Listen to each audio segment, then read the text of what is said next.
G'day, I'm Glenn Morris from the Smart Energy Lab, and today I'm in China in Wuxi with Claire from Solinteg Academy. Hi Claire. Hi Morris, it's nice to meet you. You too. Now Claire, what is Solinteg Academy about? I'm leaning on the new 50 kilowatt hybrid Solinteg inverter. This is a pretty impressive unit here, and a couple of gentlemen just lifted it on the table for us because it is quite heavy. It's something like 74 kilos. Yeah, 70 kilograms around. But for 50 kilowatt hybrid with a battery port built in and 3 AC ports, that's pretty impressive. Actually, in the market, most companies, they don't have such big capacity hybrid inverter. Their biggest capacity is like 12 kilowatts. But we're the only, or maybe a rare company have like 50 kilowatt hybrid inverter. And even some companies, they have 50 kilowatt hybrid inverter. They use like a tower style, on the ground. Our inverter is wall-mounted style. So not just wall-mounted. I imagine this could be out in a field on a solar farm. Oh yes, it could be. Yes. So the unit here has got, I think it's 4 MPPTs from memory? Actually, we have 2 versions. One version is 4 MPPT, and each MPPT have 2 PV inputs. We also have the Pro version is 2 MPPT, and each MPPT have 4 PV inputs. Wow. So with this Pro version, customer can connect like a 210 millimeter wafer panels with this inverter. Much higher current. Yeah, much higher current, like up to 20. Wow. Yeah. Now it's got an integrated DC switch. Now this is a big deal for Australia. Yeah. It means we don't need another silly box on the wall. We've got a perfectly good product built into the unit. Now, this wasn't an easy thing to achieve, I believe. Yes, it can help the installer save a lot of cost and also the time during installation. So you met the requirements of IEC 60947.3 for the DC switch integrated into the inverter itself. Yes, actually for our hybrid inverter single phase 3 to 8 kilowatts, we already got this certificate. And for the 3-phase hybrid inverter from 25 to 50, we are just doing the certificate of the DC switch. Right. Now I noticed this unit has 3 AC ports here. Why 3? Because most of the companies, they have 2. We have one called the diesel generator input. So in this input, you can connect the diesel generator with the inverter when the power grid is blackout, and also there's no power from battery PV. So the diesel generator can work to supply the load and charging the battery. So you've got the ultimate in reliability. You've got free energy from solar. You've got free stored energy in your battery. You've got grid energy when it's available. And if all of those fail, you can start a diesel generator and still run your loads. Yes. It's pretty much bulletproof. Yes, because in some countries, especially the undeveloped countries, they have some problem with the power supply. So with this function, our inverter can secure the customers' energy security. Now, we've laid out all the components from the box here. I can see these are the AC connectors. Yeah. So the 3-phase inverter, of course. Yeah. So these are all just plug-and-play connectors. They just clip on. Yes. So everything is pre-wired to these connectors and then plugged in. Yes, it's very easy to make the terminals and to plug into the inverter. Some companies' inverter, you may see during the installation, they have to open the roof cover to make the connection. In that case, if the installer is not so professional, and when we remove the cover back, they may not tighten the screw so tightly. So this sometimes will influence the IP degree. Yes. But for us, just never open it. Yeah, never open that. You actually void the warranty if you open these screws. Yeah. Which is an encouragement, just leave it alone. It's a product made in a factory and fully sealed, ready to go out in the environment. Yes. Now, what's this larger box here? Actually, this is our smart meter. We can have a look.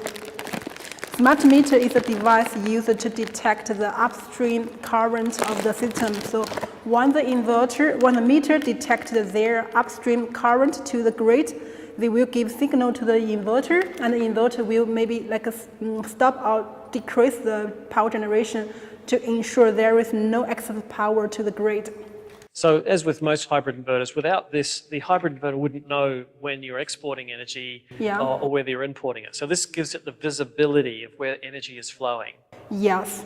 So we can see our smart meter have integrated 3 CTs, and this CT has a current like up to 300 amperes.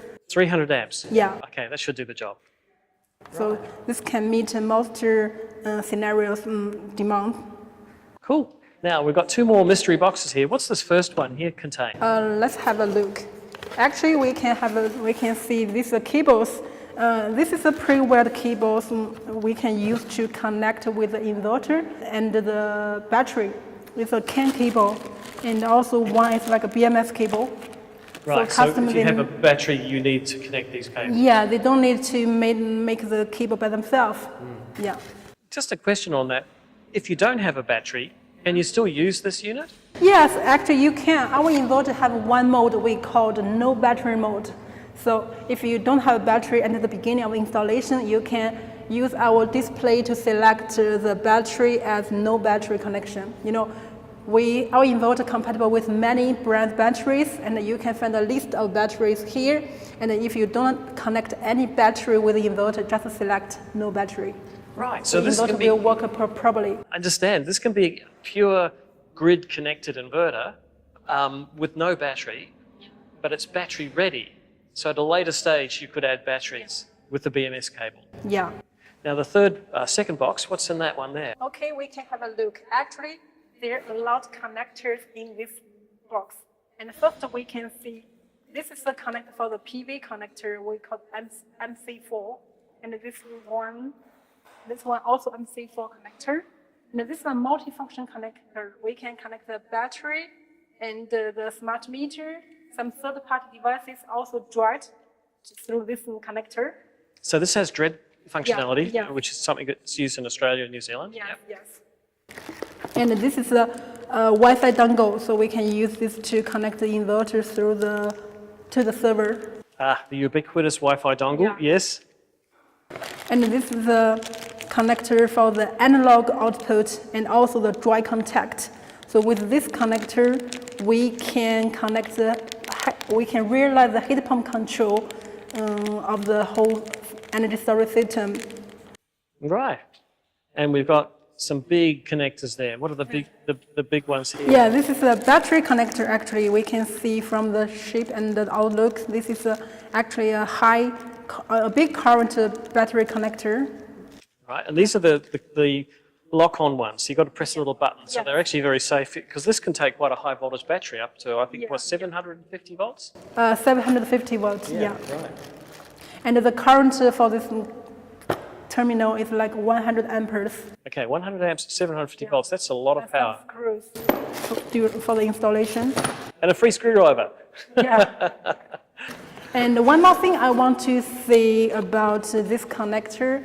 I just said this connector support AO and DO. We can use this connector to connect the heat pump that support SG ready function. So with this connector, we can connect it to the heat pump and use our software and application to automatically switching the heat pump working mode from normal mode or accelerating temperature mode like that. Right. I love the fact that you've incorporated more loads that you can control. So whether it's resistive heating, heat pumps, you can use batteries to store surplus energy. You really are the center of home energy management. Yes, yes, that's what we want to realize.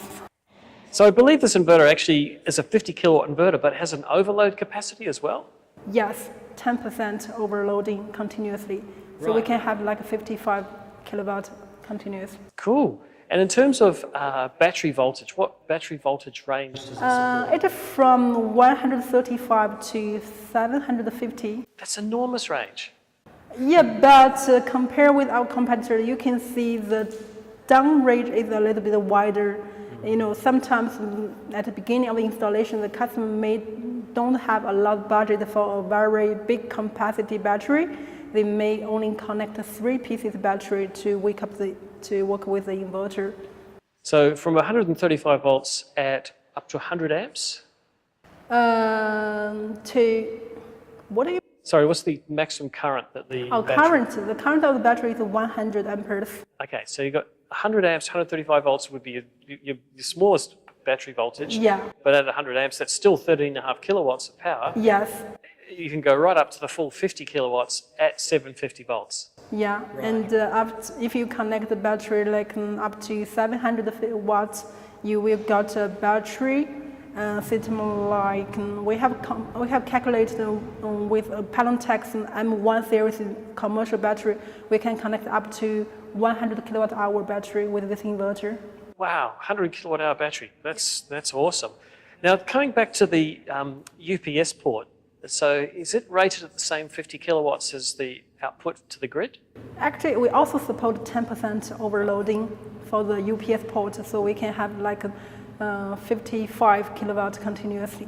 And we also support 120% overloading for 60 seconds. That's a long time. Yeah. 60 seconds. Yeah. All right. It's really useful to have that overload capacity for motor start and pumps, etc. Yeah. Yeah. Oh, wow. Well, it's a beautiful looking inverter, and of course, once we turn it on, we get to see the display as well. We can't, this is a unit straight out of the box, but it's got this beautiful bar graph in the front here that changes color. Yes, there are 4 colors of the light. We call this light I light, and different color reference different working mode. For example, the blue color means the inverter working properly, and the orange color reference the inverter has battery SOC is quite low. And the red color means the inverter has some fault, so customer can check the fault on the display or on the application. Right. And it's got an OLED display, this Yes. beautiful bright OLED display. Yes. So can you program the unit from the front portal, from the button here? Can you select, so you don't need to use an app to program it? Yes, actually you can use this button to check the parameter of the inverter, and you can also do the configuration with this button. Actually, we support 2 methods of the configuration of the inverter. One is the display, another one is the application. So this will be convenient for the customer. They don't have the smartphone, especially for the elderly people. Yeah. Now, coming back to the dongle, which we talked about previously, Yeah. once you connect this to the cloud, I presume you get some sort of monitoring as well? Yeah. You have to go to a website to do the configuration. It's very easy, only in 3 or 4 steps. Yeah. Yeah. And we also have the LAN version connector. So if you don't want to do the configuration, you can buy the LAN version. Just connect a cable through this dongle to the router. Right, so instead of a Wi-Fi dongle, you have a LAN dongle. And we also have the dongle Wi-Fi and the LAN 2-in-1. Yeah, this one will be released to the market in next month. I like it. I like wired connections myself. It's so reliable. You don't have to worry about people changing their password. Yes, yes. Well, Claire, it's been a joy learning about this inverter. It's a very impressive unit. And it's been great coming here to Solinteg and seeing your factory, your manufacturing, your R&D, and I'm super impressed. Thank you. Actually, we really want to welcome our customer to visit our factory. We have a very beautiful, clean and tight factory, with also with big capacity of the production. Great. Yeah. Thanks, Claire. Thank you, Maurice.